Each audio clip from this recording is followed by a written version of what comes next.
na meron din naman nagsasabi sa kanya daw na ayaw din nila sa akin for him.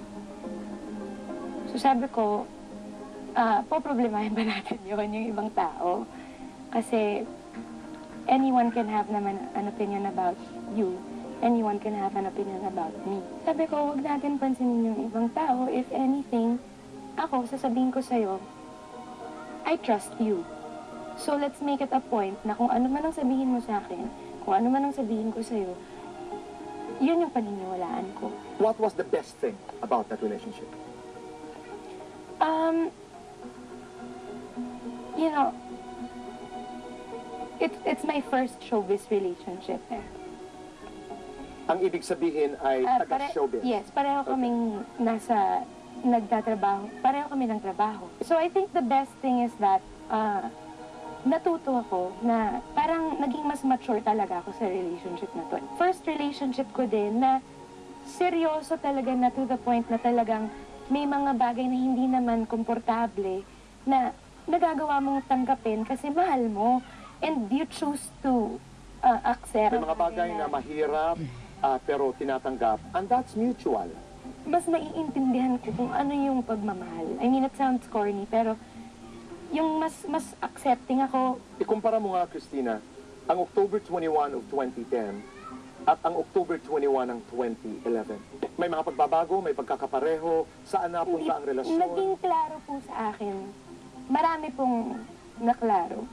Katulad?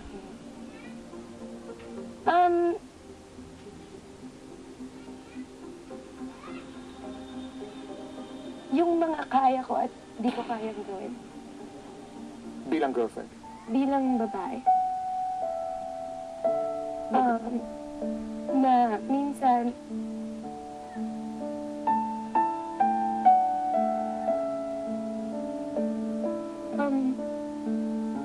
kailangan mo rin intindihin yung sarili mo. Kasi bigay lang ako ng bigay. Tsaka, iniintindi ko lahat, Tito Boy. Parang, masyado ako nagbigay ng benefit of the doubt sa lahat. Intindi lang ako ng intindi, tinatanggap ko ng tinatanggap, yung pala hindi pala dapat gano'n. Christina, in some of your interviews, may mga pagkakataon na hindi namin masyado maunawaan ang sinasabi mo, especially when you referred to wanting to speak up tungkol sa ilang mga bagay na may kinalaman kay Piolo Pascual sa pag-uusap na ito. Bakit ka nagsasalita ngayon? Why are we talking about this? Why the need to be able to tell your story? Tito Boy kasi, kailangan ko lang siyang gawin para sa sarili kong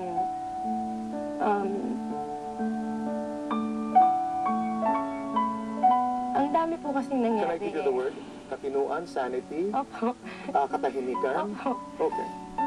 Parang ang dami po kasing nangyari in the last year na parang bukod sa marami akong natutunan talaga. At may mga masasayang moments naman, Tito Boy, syempre.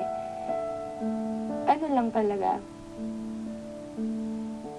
Hindi kasi ako mahilig kwento ng problema namin sa iba hanggat kaya ko pa.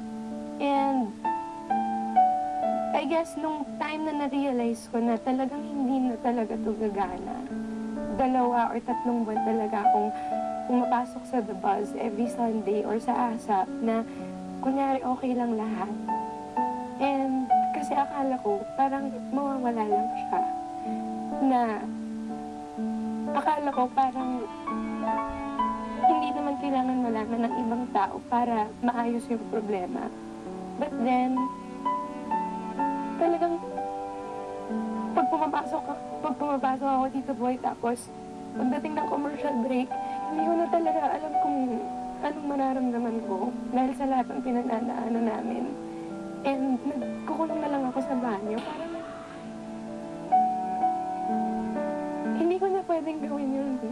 Hindi ko na kaya siyang... Hindi ko na siya kaya mag-isa.